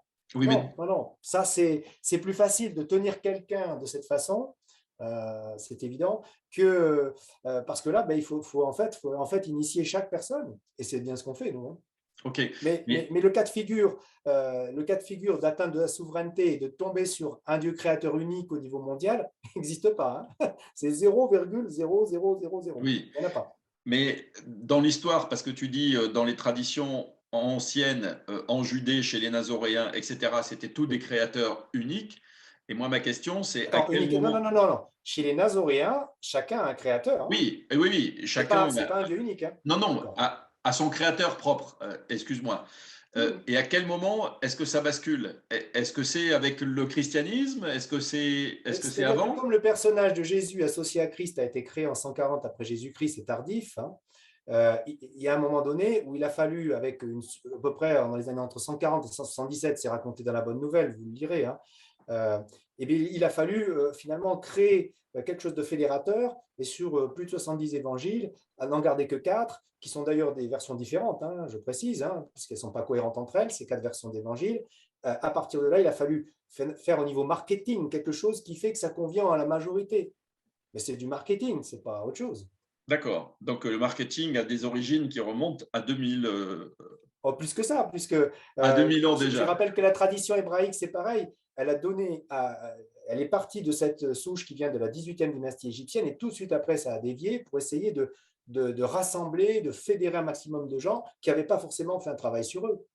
Donc aujourd'hui, quand on parle de souveraineté d'un État, c'est obsolète. Il peut y avoir que de souveraineté individuelle. Alors, je trouve courageux, et c'est bien, que les gens, par exemple, qui font partie du Conseil souverain de France, par exemple, eh bien, ont choisi de faire un travail sur eux. Ah, je salue, ça c'est une bonne initiative, c'est bien, Mm, c'est mm. très bien. Ils font au moins un travail pour toucher eux-mêmes qu'est-ce que c'est que cette verticale.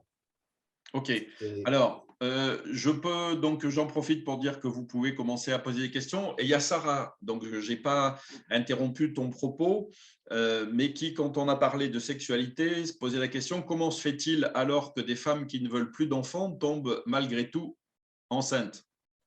Donc là, tu étais au niveau de la oh, procréation. Sarah aborde un sujet qui demanderait une conférence spécifique, mais je vais quand même amener des éléments de réponse parce que une de mes spécialités, c'est effectivement d'œuvrer sur le féminin sacré. D'ailleurs, j'ai un ouvrage qui est prêt avec un collectif de femmes pour aller dans ce domaine-là. Ce que je vais évoquer, c'est assez rapide, c'est qu'on ne vous a pas donné, mesdames, le mode d'emploi, là encore une fois, de comment se créer un enfant. Un enfant, en fait, l'âme de l'enfant vient 3 mois avant la conception. 3 mois avant la conception, rentre au niveau du follicule antral, quand il va devenir follicule primaire. Et dans une petite antre où il y a cette petite eau et il y a une petite tige au bout, à cet endroit-là, il y a l'âme de l'enfant qui vient se fixer. Ça veut dire que d'ores et déjà, 3 mois avant, l'âme de l'enfant est là. Je le fais vivre en séance, hein, depuis des années, et je n'ai pas de contre-exemple non plus. Ça veut dire qu'à ce moment-là, la femme sait que 3 mois après, il y aura une relation sexuelle et que celle-là, elle va être fécondée. C'est comme le fruit de l'arbre. Si le fruit de l'arbre, finalement, il y a la sève qui produit du sucre, c'est sûr que les mouches vont arriver dessus, et ne vous inquiétez pas, là c'est le spermatozoïde, mais et vont s'attaquer finalement à ce fruit. Mais si le fruit est vert, il reste vert dans l'arbre, soit il reste vert dans l'arbre, il est avalé, et c'est bien ce qui se passe aussi au niveau folliculaire, ou alors il est éjecté comme un fruit vert qui tombe de l'arbre et qui n'a aucune chance de donner un enfant. Ça veut dire qu'il y a des choses qu'on ne vous a pas, mesdames, décrites en matière de contraception. Il y a 6 points de convergence, mais ça demandera un débat complet.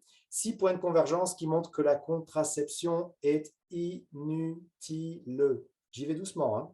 Inutile. Elle Oui, crée des désagréments, mais s'il n'y a pas âme à bord, 3 mois avant, mesdames, vous pouvez faire tout ce que vous voulez au pic de l'ovulation, il ne se passera rien.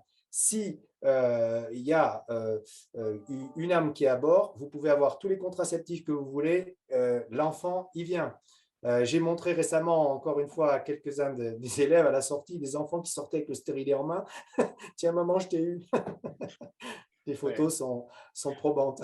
Oui, mais alors, la question de Sarah, ça y répond pas, c'est comment se fait-il que des femmes qui ne veulent pas d'enfants tombent quand même enceintes? Ça veut dire qu'elles en voulaient il y a 3 mois et qu'elles n'en veulent plus maintenant, enfin. Non, ce n'est pas une question liée à la volonté après. C'est vrai que ça demande d'aller encore un peu plus loin. C'est une question où il y a comme un dialogue à avoir avec l'âme de cet enfant et puis les parents en bas pour se dire, voilà, qui vient me visiter, pourquoi, etc. Il y a des choses à comprendre là. D'accord. Là, on rentre dans quelque chose d'intime, hein, de privé et d'individuel. Les raisons sont différentes. Il s'agit de les retrouver. OK. Alors, Isabelle qui nous dit, il est plus facile d'attendre quelque… Donc là, on revient à la souveraineté. Il est plus facile d'attendre quelque chose d'un Dieu extérieur plutôt que de faire la recherche en soi et être souverain soi-même. Ouais. Oui, Euh, c'est très vrai. Et encore une fois, ça tient à cette histoire de carapace que j'ai évoquée tout à l'heure. Parce que quand quelqu'un porte tous ses blindages et ses carapaces, eh bien, il va se mettre en dépendance. Et du coup, c'est du bois dont on fait finalement des systèmes politiques où on tient des gens comme ça d'une façon ou d'une autre. La crise actuelle, c'est celle-là. Et c'est d'ailleurs pour ça qu'on est en train de proposer, un certain nombre de personnes sont en train de proposer un humain 2.0, hein, un humain augmenté là, qui aura des capacités complètement limitées, complètement finalement déformées par rapport à une version de base de l'être humain qui va au-delà. Parce que vous touchez quand même une part d'éternité. Hein, la personne que j'ai amenée aujourd'hui de l'autre côté, par exemple, ben, elle a touché cette part d'éternité de l'autre côté, alors que nous, on a des gens dans le forum de Davos, par exemple, pour parler que de Klaus Schwab, qui ont envie de proposer une version d'un humain immortel à partir d'éléments interchangeables de bras, de jambes, etc., et d'un cerveau, d'un cloud qu'on vous relie ici avec l'Internet, on vous connecte à un Wikipédia et ainsi de suite. Voilà, c'est une version qui est une version euh, vraiment tout à fait… Minimaliste. comment? Minimaliste. Oui, minimaliste, hein, par rapport à la version de base, avant la version 2.0, que j'ai appelée la version 1.C2, hein, qui est une version antérieure, qui est celle avec laquelle on est construit, où la part d'éternité, on l'a déjà. OK. Il s'agit de la connecter, c'est tout. Et ça se Alors, fait en une journée. Donc, ça ne demande pas d'injecter en nous des systèmes de routeurs de télécom. Ça ne demande pas de nous mettre un implant au-dessus de la tête pour ça. Ça ne nous demande pas d'être connecté après à des serveurs et ainsi de suite, comme certains voudraient le faire. Il n'y a pas besoin. On est déjà créé dans une version qui est largement plus augmentée que ça. On touche un créateur qui maîtrise son futur, qui maîtrise son passé et qui maîtrise son présent. Qu'est-ce que vous voulez de mieux? alors, on en revient à la question, enfin, à une réflexion qui est liée, qui était liée à la conception et au fait de tomber enceinte. Et c'est Doré, alors je ne sais pas si c'est son prénom, qui dit, mais que se passe-t-il alors lors d'un avortement? C'est pour ça que je disais qu'à un moment donné, et je comprends bien, ça fera un sujet d'une conférence complète, mais aussi bien les avortements que les fausses couches, il y a deux cas différents. Et là, c'est pareil, il y a des constantes qui s'observent, ça demande à être vécu en séance, mais je fais mettre en relation finalement la maman, par exemple, avec l'âme de l'enfant qui est venue et qui, du coup, puisqu'il y a eu avortement, une part est partie. Mais une part seulement est partie. Et l'histoire montre qu'une part est restée. Et il a fallu qu'elle s'accroche, cette part-là, et qu'elle reste accrochée comme on mettrait quelqu'un en place arrière de notre voiture. Vous voyez, un conseiller, un guide qu'on a en place arrière. Donc parfois, il y a certaines âmes qui ont envie de s'incarner et qui naissent en tant qu'enfants, d'autres non, qui préfèrent rester en place arrière et faire le voyage avec nous. Bon, j'ai fait un petit peu rapide, je ne sais pas si j'ai répondu à la question, mais ça demanderait vraiment d'approfondir et pour le coup de faire une émission parce que sur le féminin sacré, il y a 25 massacres au féminin, 5 aux 5 âges de la vie. Et on a les moyens de les transformer, bien sûr, heureusement, d'en sortir, mais il faut quand même les identifier. Et ça commence déjà dès le plus jeune âge, hein, à propos de la naissance, de tout ce qui concerne l'accouchement. Et vous le savez, nous, en tant que philosophes, on aide dans cette phase d'entrée dans la vie, hein, l'accouchement. On aide, j'ai dit, le coma, le départ et le sens de la vie en général. Mais on aide dans cette partie-là. Et du coup, on amène à faire ces prises de conscience du qu'est-ce qui se passe dans une fausse couche, qu'est-ce qui se passe dans une IVG. Et finalement, les mamans qui se sont culpabilisées, dans les deux cas d'ailleurs, hein, fausse couche ou IVG, et les papas parfois avec aussi, eh bien, sortent totalement, totalement hein, de la culpabilité après. Totalement, parce qu'ils découvrent pourquoi et comment ça fonctionne. C'est encore une histoire où on ne nous a pas expliqué comment fonctionnait l'être humain. On ne nous a pas donné le mode d'emploi, en fait. D'accord. Alors, on change, on passe à un autre sujet. Anne-Marie nous demande, prier est-il encore utile? Alors, tout dépend comment se passe cette prière hein, et à qui vous la faites. Si vous êtes relié dans cette connexion verticale et que vous appelez ce créateur, vous êtes sur le fil, vous êtes sur l'axe, il n'y a pas de souci. Mais si vous priez un Dieu extérieur, attention. Attention, parce que… Et puis, il y a aussi une difficulté inhérente à chacun, c'est plus facile de pouvoir aider quelqu'un à l'extérieur que de s'aider soi-même. Bon, ça, c'est un autre constat. Ceci étant, ça demande d'être sur cette verticale. Hein. Si ce n'est pas sur la verticale, il va y avoir un problème. Alors, justement, et là, moi, je vais embrayer.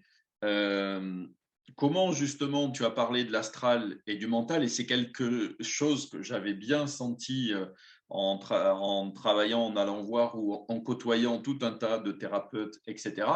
Je sentais qu'il y avait des trucs, bon, je ne peux pas le dire autrement, c'est je sentais, qui n'étaient pas complètement justes, des personnes qui nous parlent de leur maître ascensionné, de machin, tatitata. Alors, je ne sais pas, les maîtres ascensionnés, moi, je ne sais pas Oui, ce que c'est. Et comment faire la différence, oui, justement, entre ces fausses oui, lumières. oui, oui, oui. euh, Et ça, c'est essentiel, c'est ah ben central, oui, ben et oui. c'est là-dessus que finalement, il y a des grosses dérives à l'extérieur. C'est d'ailleurs pour ça que je reste et je demeure expert en mécanisme sectaire depuis toutes ces années. Je parle au niveau international parce qu'on est venu me chercher, pas seulement au niveau national pour ça. C'est que j'ai rappelé on va allier trois sciences. Hein. On va allier la neuroendocrinologie avec un arbre et deux branches, je l'ai dit tout à l'heure, qui sont cul-de-sac. C'est-à-dire la branche qui va faire les surrénales dont j'ai décrit tout à l'heure, hein, qui part de l'hypothalamus, l'ordinateur de bord toujours, et qui va vers les surrénales, la branche qui va vers le thalamus gauche et le cortex, et puis la branche du milieu, qui est la voie royale, qui passe vers l'enfant intérieur, qui descend en bas de nous, hein, et qui remonte dans le dos, à condition que le vase du bassin soit vide et qu'on ait l'ancrage, ce qui est une condition essentielle. Ça, c'est la neuroendocrinologie déjà qui nous dit ça. Mais si on regarde les travaux de l'Institut Monroe, et puis j'ai été formé ainsi que d'autres à l'Institut Monroe au siècle passé déjà, hein, dans les premiers Français à avoir été dans cet institut, là aussi, c'est pareil. On s'aperçoit que les ondes du cerveau, c'est très important ça, les ondes du cerveau sont des ondes qui vont aller du bêta du conscient, hein, qui se situe entre 14 et 32 Hertz, et qui vont ensuite descendre en fréquence jusqu'à aller jusqu'aux ondes delta du mental. Ça va descendre en fréquence et un seul coup, après, ça va passer, quand ça descend jusqu'à dans la période, dans les deltas entre 0,3 et 4 Hertz, après derrière, ça va monter, ça va remonter en direction de au-delà des ondes bêta, c'est-à-dire des ondes gamma. Ce n'est pas linéaire, c'est-à-dire qu'on a vraiment là aussi encore un arbre avec deux branches, une branche astrale qui va conduire dans les ondes alpha et theta du cerveau, une branche mentale qui va conduire dans les ondes delta du cerveau en ralentissant, ralentissant, ralentissant. Et ce ralentissement, troisième science qui vient avec, c'est cette physique du piégeage. Ça veut dire que ces vortex dont j'ai parlé tout à l'heure, hein, ces vortex qui tournent à gauche, ils vont se piéger à l'intérieur de notre corps. Ça veut dire que les ondes, quand on est avec les ondes θ, on va à l'intérieur du corps, et les ondes delta, on va encore une fois plonger à l'intérieur du corps.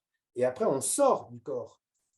Quand ça sort, j'ai dit tout à l'heure, on va rejoindre l'âme, on va rejoindre la connaissance. Donc, c'est vraiment une physique du piégeage et du dépiégeage, ce qui fait que quand on va visiter ces mondes intérieurs, dans l'ésotérisme, il y a de tout, c'est très large l'ésotérisme. Mais il y a un ésotérisme vertical, comme ça, qui conduit à la spiritualité, puisque là, je peux parler de spiritualité, et il y a un ésotérisme qui conduit dans ces mondes de l'astral, dans lequel il y a tout un tas de choses, hein, bien sûr, il y a des choses qui sont positives, mais pas que. Et puis là, vous trouvez tous les émotions, les faux concepts. Voilà, alors Voilà. c'est peut-être pour ça que l'ésotérisme a une réputation aussi sulfureuse, c'est qu'il y a plus de chemins Ah oui, d'impasse ah oui, que la voie oui, étroite. complètement. C'est-à-dire que la voie, j'ai dit tout à l'heure, ce chat de l'aiguille, c'est étroit, c'est 95%, 5%, quoi, en gros. Mm. C'est pas très compliqué. Cette statistique de 95,5, je la tire en observant les différentes thérapies qui existent, hein, les familles de thérapies qui existent à l'extérieur. Et je constate que de l'ordre de 95% vont dans le décor. D'accord. C'est abrupt, hein, je reconnais. Hein. Alors, Et encore une fois, je ne suis pas là pour faire plaisir ou quoi que ce soit. J'évoque juste des vérités qui sont des vérités relatives et des ok. vérités absolues. Donc, Et donc, Isabelle ces qui nous... vérités relatives, elles conduisent dans le cul-de-sac, les vérités absolues sur la verticale. Et c'est une voie qui est étroite, qui passera toujours par enfant intérieur, double, âme, créateur, bâtisseur et créateur, si vous voulez, architecte. Donc, Isabelle qui nous confirme effectivement beaucoup de pièges dans l'ésotérisme. Alors, avec un peu de retard, Chantal qui nous dit, par rapport aux enfants suite au vaccin, qu'adviendra-t-il des enfants modifiés dans leur ADN et dans leur ANR? Je pense que c'est C'est une, l'ARN. question, Ouais. oui, c'est une question délicate parce que même si il est possible de les aider à se reconnecter, leur ADN est modifié. Et je ne suis pas un spécialiste du clonage. Je n'ai pas forcément les bonnes réponses pour ça. C'est très, très, très pointu pour arriver à pouvoir enlever finalement ce qui a été modifié au niveau de l'ADN, et puis évidemment enlever tous les toxiques, enlever tous les systèmes d'intégration électronique qui ont été mis dedans. Hein, donc il y a, je dirais, trois couches, il y a des toxiques, des systèmes d'intégration électronique, des nanorouteurs de télécom, et en même temps arriver finalement à ce que les personnes soient leur ADN finalement reviennent à l'ADN de base. Il y a des modifications et ces modifications, on les observe d'ores et déjà sur les enfants issus de maman et de papa qui ont pris ces vaccins. Les enfants ne sont pas tout à fait les mêmes au D'accord. Ils sont niveau pas tout... humain. D'accord. Eh ben, dis donc. Donc là, bon, à chacun de faire ses recherches, hein, d'aller là-dessus. C'est déjà là. Ouais. Le domaine est assez délicat et vaste. Documentez-vous, je pense que c'est mieux, plutôt que d'écouter des voix de propagande. On a suffisamment de médias de propagande. L'idée, c'est faites-vous une opinion, regardez ça de près. Mais reconnecter, c'est faisable. Mais reconnecter à quoi et à qui? Bon, finalement, ça sera un humain HGM, hein, humain génétiquement modifié. D'accord. Alors, est-ce que c'est grave ou pas? Ça peut l'être parce que l'immunité, surtout de la personne, est en grande partie détruite. En grande partie détruite. Donc, le moindre courant d'air, la personne va tomber, et ce ne sera pas du Covid, hein, elle tombera d'autre chose. D'accord. Donc, dans la même veine, Maïté nous dit même question que Chantal, mais je précise que les injections ARN peuvent modifier l'ADN. Oui, Oui, bien sûr. ok. Que penser de la suite? Et pour reprendre ce que disait Patrick, il y aura en plus l'intelligence artificielle. Ben oui, c'est fait pour être connecté à ça dans le futur. Ben, c'est ça, c'est-à-dire que la version 2.0, pour être très précis, reprendre cette société transhumaniste, et là je suis obligé de chausser mes lunettes pour être très précis, puisque quelques dirigeants milliardaires psychopathes ont le projet de créer pour eux-mêmes un humain augmenté dans une période de grand reset monétaire et hégémonique, on est dedans. Un humain qui va être augmenté physiquement et génétiquement, bon, ça c'est leur volonté. Interfacé avec un serveur informatique qui contient le savoir le plus large, c'est-à-dire que vous vous connectez par exemple à Wikipédia, et comme ça, si vous avez de l'argent et si vous payez, hein, mais et à ce moment-là, vous aurez tout Wikipédia en vous directement. Alors, ça peut sembler pratique, mais je rappelle que c'est tous les systèmes de vérité relative que vous avez là-dedans, hein. Donc, il y a un tri à faire. Nous, dans notre version, on est mieux conçu puisqu'on ne remonte que les connaissances vraies. Mm. C'est plus simple, hein. Voilà. Ensuite, un humain qui est relié à un double informatique, un avatar digital parfait pour mener des actions à sa place, hein. Alors là, les jeux vidéo sont déjà intervenus pour montrer qu'il y a possibilité que finalement, ce soit votre avatar qui joue. Le métaverse, c'est ça, hein. Donc nous, le double, on l'a déjà. Il est parfait, il est à l'intérieur de nous, hein. Si vous avez vu le film Le Cinquième élément, elle est parfaite. Donc ça, on a déjà ce double-là, pas besoin d'un avatar digital, hein, qui peut tomber en panne et puis être piraté par quelqu'un. Un humain quasi mortel au niveau de son corps devenu objet interchangeable, donc on peut vous changer des parties. Alors évidemment, ça coûte cher, hein. Comme le disait Jacques Testard, qui est quand même le papa d'Amandine, bébé éprouvette, hein, le premier bébé éprouvette, il disait dans cette version infantilisante de l'humain, du transhumaniste 2.0, oui, mais greffer un cœur, c'est des milliers d'euros. Euh, il faut avoir un budget de milliardaire pour ça. C'est pas tout le monde. Ensuite, un humain émotionnellement peu perturbé par blocage de certaines fonctions émotionnelles. Donc, on sait faire ça aujourd'hui parce que toutes les études sur des maladies neurodégénératives, des maladies de Parkinson, sur des maladies, permettent de bloquer certains centres émotionnels dans le cerveau. Donc, vous imaginez bien si dans cette société-là, vous ne plaisez pas au canon principal de la société, bien, on va vous bloquer. Voilà. Alors que nous, l'émotion, c'est justement le cadeau, puisque c'est dans cette émotion-là que se trouve finalement la connaissance à découvrir. Donc, quelque part, je préfère pour ma part, la version de base, hein, la version 1.C2. Et puis, surtout, un surhomme qui va contrôler les plus faibles, les moins intelligents, les parias, ceux qu'il n'aime pas, hein. Et donc, il fait une sélection eugéniste parmi eux. C'est d'ailleurs pour ça qu'on nous a fait faire les tests PCR, hein, puisqu'avec ça, tout l'ADN de tous les êtres au niveau mondial est dans des bases de données maintenant. Donc, on peut très bien faire des sélections et les contrôler.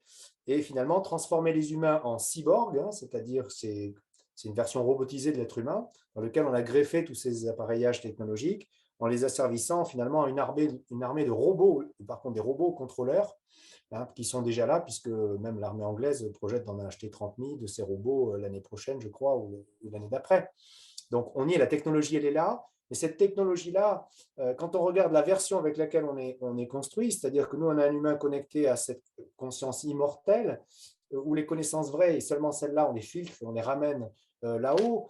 On a la possibilité d'avoir un humain connecté avec 55 plans de conscience, hein, 55 chaînes de télé, si vous voulez, alors que l'humain de base, dehors, il est connecté à une seule.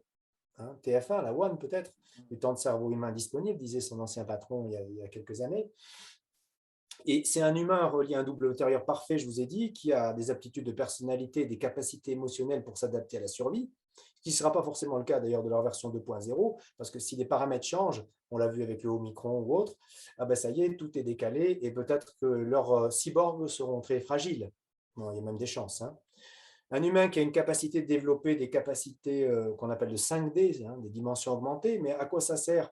d'avoir ces capacités de psychokinèse, de télépathie, de télékinésie, de lévitation, si on ne développe pas un humain totalement verticalisé. Donc, nous, on a la possibilité de développer après ces aptitudes, bien sûr, de télépathie ou autre, sans avoir besoin d'être connecté à un serveur informatique qui va en plus nous diffuser une vision holographique du nouveau Dieu, peut-être, je ne sais pas, en mobilette. Ça n'existe plus les mobilettes, mais pourquoi pas? Ok. Alors, on a une question, on zappe un peu d'un sujet à l'autre, mais c'est Magali qui nous dit, alors qu'est-ce que l'architecte divin au-dessus de notre créateur et qui est commun à tous? Alors, il n'est pas commun à tous. Hein, on en a chacun un architecte. Ah oui, oui, Évidemment, après, le système et l'arborescence des trous noirs, hein, tels qu'elle est constituée, puisque les amis, quand je les amène à visiter ces trous noirs, ils ont la possibilité de se connecter donc à leur architecte et après de se rendre compte qu'il y a une arborescence d'architectes quand ils travaillent sur un même projet, ce qui est cohérent et logique. Ce qui fait qu'après, quand ça s'est touché, hein, touché intimement, l'être humain, sur son projet, par exemple, si c'est un projet collectif, il va faire le trajet de revenir du trou noir vers le Soleil et du Soleil vers la Terre, traverser le corps et aller en intra-terre, aller à l'intérieur de la Terre. Et à l'intérieur de la Terre, il va planter la graine de son projet. Mais si son projet est un projet collectif, il va se rendre compte en intra-terre qu'il y a d'autres, il y en a d'autres qui sont là et qui bossent sur le même type de projet. Et c'est là que vont arriver les coïncidences, hein, qui sont là, mais après les synchronicités, c'est-à-dire que d'un seul coup, puisque lui, il a formulé sur ce projet le fait d'avoir envie de rassembler des tas de personnes sur ce sujet-là, il va comme par hasard les rencontrer. C'est un peu d'accord. la même idée. Regardez ce qui s'est passé pour la bonne nouvelle. La bonne nouvelle, j'ai eu 134 personnes qui sont venues me voir, qui m'ont raconté des récits de vie antérieure, réels hein, par archétypaux, d'avoir vécu la création des traditions de l'humanité. Ils ont quand même convergé vers moi. Et c'est quand même un phénomène particulier de les avoir attirés et surtout d'avoir attiré les principaux protagonistes de ces histoires-là. Hein. Si vous lisez la bonne nouvelle, vous allez comprendre. Oui, qui sans se connaître les uns les autres, ont Oui, chacun ramené un morceau du récit qui était cohérent avec celui de l'ensemble des autres alors qu'ils ne se connaissaient pas. et qui est cohérent en plus avec l'histoire et l'archéologie et cohérent avec la théologie. C'est-à-dire que ça s'appelle la science de l'herméneutique. Ce n'est pas des voyages dans l'astral où vous avez une vision qui ne collerait pas avec la théologie ou qui ne collerait pas avec l'archéologie. Parce que jusqu'à présent, on avait quand même un conflit frontal qui se faisait, on n'avait que l'histoire et l'archéologie et en face la théologie. Et puis quand vous avez par exemple Israël Finkelstein, directeur de l'Institut d'archéologie à Tel Aviv, qui dit au rabbin, les personnages d'Abraham à Moïse n'ont jamais existé, parce que archéologiquement et historiquement, il n'a pas, on peut se retourner vers nos amis rabbins et dire, ben, vous avez peut-être tout inventé. Et en fait, moi, je suis venu amener une troisième dimension, la dimension ethnologique, sous deux angles. La première, c'est celle de dire, ben, quand quelqu'un fait un métier donné, ton charpentier, eh bien, si vous faites le même métier, vous allez dire, ben, OK, moi, je sais faire, c'est de la charpente, regardez, on s'y prend comme ça, comme ça, comme ça, et puis on peut même aller plus loin. Ce qu'on a fait, nous, en prolongeant les traditions du livre et en allant plus loin que ces traditions, et en étant, nous, dépositaires de ces traditions du livre à leur origine, de ce qu'elles ont créé hein, donc, dans ces traditions. Et on peut ramener un deuxième angle ethnologique, qui est justement ces 134 personnes, par exemple, qui ramènent ces récits convergents et qui viennent du coup à mener de l'eau au moulin et dire oui, oui, oui, votre version historique, elle est bonne, votre version théologique, elle est bonne, et tout ça, ça fait finalement une histoire cohérente. Et cette histoire cohérente, c'est celle que je déroule dans les 900 pages de la Bonne Nouvelle, volume 1 et volume 2, avec 11 traditions de la planète d'un côté dans le volume 1 et 7 textes sacrés commentés dans le volume 2. C'est un 18 ouvrages en 2 tomes, si on veut, en 900 pages. Euh, bon, 18 ans et demi de travail quand même pour arriver. Et ces convergences sont arrivées jusqu'à moi. Oui, Vous c'est voyez, ça. C'est intéressant. c'est Ouais. encore une fois un phénomène attracteur. Sur un projet donné, vous voyez arriver pof, immédiatement les personnes qui viennent sur ce sujet-là. D'accord. C'est Alors, étonnant. euh, donc on change à nouveau de sujet avec Clotilde C'est très bien. et qui dit que se passe-t-il en cas de rapport sexuel entre une personne vaccinée et une personne non vaccinée? Euh, Ah, là, il y a un risque, oui. Enfin, si vous avez entendu les spécialistes sur le domaine, là, vous savez qu'il y a un risque, oui, effectivement. Parce que par les fluides, quelque chose passe par les fluides. On l'avait déjà vu sur le VIH, hein, sur lequel Il y a toujours pas de virus, d'ailleurs, pas plus qu'il y a de virus pour le Covid. Hein. On est face à des exosomes. Et en tout cas, il y a une transmission qui se fait par les fluides. Donc là, il y a un risque. Alors, Magali, quelle est la différence entre créateur bâtisseur et architecte divin? Ah ben, majeur, parce qu'il y en a un déjà qui est localisé dans le Soleil et l'autre dans le trou noir du système local dans lequel on se trouve, hein, où il y a nos 88 Donc, constellations. dans le Donc déjà, Soleil, une différence de localisation, ensuite une différence de fonction, parce que pour ma part, je ne confierai pas la construction de ma maison à un architecte, mais plutôt, mais plutôt à un entrepreneur qui en a la connaissance du passé et qui sait faire son métier. Et inversement, pour faire les plans, j'irai plutôt voir l'architecte. C'est fonctionnel, hein, ok. c'est fonctionnel. Il y en a un qui s'occupe du futur et de planifier les futurs possibles. Et regardez, c'est très bien écrit par le vortex. Je vous le montre. Vous allez comprendre. La vitesse de descente le long de ce tuyau, vous voyez, elle est lente. Bon. Et elle est plus lente que la vitesse de rotation que vous voyez ici, hein, de ce vortex. Ça veut dire qu'il y a donc une deuxième vitesse, hein, qui est cette vitesse de rotation, en plus de la vitesse de descente. La vitesse de descente, c'est la vitesse de la lumière.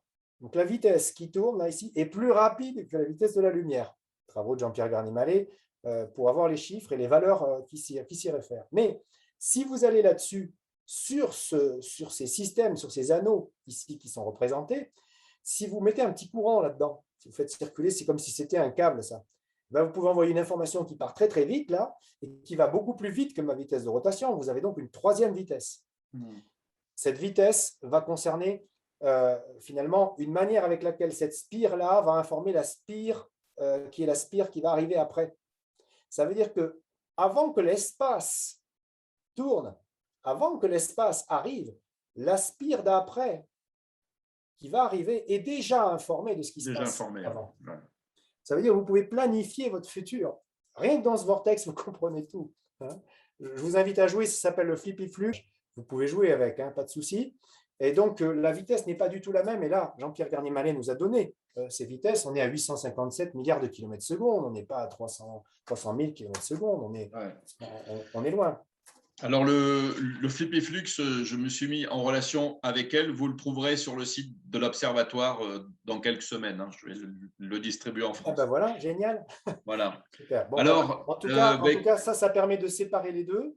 Ça, c'est sur un plan alors à la fois théorique, travaux de Jean-Pierre Garnier-Mallet, à la fois sur le plan physique, là, vous voyez comment ça fonctionne, et à la fois, ça vous permet de comprendre que vous pouvez planifier quantité de futurs possibles, de les étudier à l'avance, puisque ça tourne beaucoup plus vite, pour pouvoir les ramener dans votre présent. Donc, vous avez une maîtrise finalement de votre futur. Celle du passé, vous l'avez parce que dès que vous sortez une connaissance qui n'a pas été faite, vous la ramenez à votre bâtisseur qui en a une nouvelle, donc ça c'est bon. Et lui, sa part d'éternité, tac, tac, tac, tac, elle grandit. Lui, il a une fonction à chaque fois, c'est de demander à la créature, s'il te plaît, renvoie-moi le fruit de la moisson. Comme c'est dit dans l'évangile de Thomas. Hein, on rappelle le fruit de la moisson qui est ramené au créateur. Le créateur n'a de sens que s'il a une créature incarnée sur Terre. Terre ou ailleurs, hein. On est sur Terre. Donc, une dernière question au sujet des enfants. Donc, on revient au sujet de tout à l'heure. Virginie qui nous demande et qui dit, tu as dit les enfants ne sont pas pareils, mais dans quel sens et de quelle manière ne Pas sont-ils pas pareil, pareils? c'est-à-dire. Ben, les enfants issus de Oui, maman. quand il y avait les vaccins. Oui. Oui, bah, il y a des observations qui ont été faites sur l'éveil de ces enfants-là qui n'ont pas de pupille au niveau des yeux, qui ont des manières de tenir leur tête à la sortie, à la naissance, alors qu'un enfant, avant qu'il tienne sa tête droite, usuellement, ils n'ont pas le même regard, ils n'ont pas le même développement moteur, hein, ils sont debout plus rapidement. Eh On ben, n'est plus sur de l'humain traditionnel, quoi. ce qui est très impressionnant, je trouve, c'est le fait qu'il n'ait pas de blanc des yeux, quoi. Entre autres, hein, et du Et qu'il n'y ait coup, que du ça se noir. voit Enfin, bien ça, évidemment sur leur visage et on voit bien qu'on est en train de fabriquer ce qu'on appellerait nous une forme d'extraterrestre. Hein. Mais après tout, oui, voilà, c'est peut-être ce qui s'est passé aussi dans d'autres systèmes stellaires, hein, qui sait. Ok, eh bien écoutez, il est 21h38, je ne vois plus de questions, donc écoutez, merci à tous, merci à Patrick, Donc, comme je vous l'ai indiqué, bon, j'ai indiqué 3 ou 4 nouvelles conférences, mais on en programmera d'autres avec Patrick sur des sujets un peu plus focus. Oui, le thème du féminin sacré, je me permets de t'interrompre, visiblement revient. Ouais. Il est tellement d'actualité parce que notre société est en mutation, est en éveil, et l'éveil ne passera que par le féminin sacré. Mm. Je répète, l'éveil ne passera que par le féminin sacré. À la fois le féminin sacré que nous touchons, nous, en tant qu'hommes, en touchant notre femme intérieure, bien sûr, mais à la fois ce féminin sacré que les femmes ont à déployer à l'extérieur. Et on part de 25 massacres, et j'ai dit 5 ou 5 âges de la vie, et il y en a 10 de plus qui ont été rajoutés depuis les années 65, et les 10 sur 10 ont été rajoutés par la médecine. Donc il s'agira de revenir là-dessus et d'être très clair. Alors, désolé pour ceux sur lesquels il y a eu des redondances, hein, parce qu'ils ont déjà l'habitude de me voir, mais c'était important que je redécrive ce piégeage parce que il y avait aussi des personnes nouvelles qui ne connaissent pas cette Eh physique oui. et qui sont encore uniquement avec un univers des thérapies classiques. Alors que nous sommes dans un domaine qui est le bien-être et l'art de vivre. C'est un secteur à part, hein, ça n'a pas de rapport avec le domaine ni des thérapies, ni le domaine de la médecine. On est sur des univers disjoints, disjoints, hein, Ouais. j'aurai l'occasion de le préciser. OK. Eh ben, super. Il y a quelqu'un qui disait merci, c'est fabuleux. Est-ce que vraiment approfondir? J'espère que les livres de Patrick peuvent nous aider. Ben, écoutez, oui, je pense. Oui, vous les trouvez alors, sur mon site, bien sûr, et puis vous les trouvez après en librairie. Vous avez toutes les références. Ce n'est pas une difficulté, ça. Bien Voilà. sûr. Il Et puis, suffit vous pouvez me de, contacter sur mon site, il n'y a pas il de souci. suffit de taper ton nom et on les trouve sur le site. Oui, OK. oui, oui. Et puis, sur Internet, vous trouvez, ou dans les librairies. Enfin, il n'y a rien de difficile avec ça. OK. Merci En tout cas, beaucoup vous avez toutes les et, références sur et, mon site, et à très ainsi que des bientôt. posts que j'ai fait sur le site, hein, des différents posts philosophiques. Je vous invite à les regarder aussi, parce qu'il y a beaucoup, beaucoup de choses que j'ai faites justement pour planter un décor sur qu'est-ce que l'autorité, qu'est-ce que la responsabilité, notre système économique, comment il évolue, et ainsi de suite. Jusque-là, vous voyez, système juridique, très concret aussi. La spiritualité, c'est dans l'incarnation qu'elle se vit. Hein. Ce n'est pas en allant planer dans des Eh oui. mondes au-delà. C'est ici que ça se passe. OK. Allez, Dans la merci. joie. À tout bientôt. À bientôt.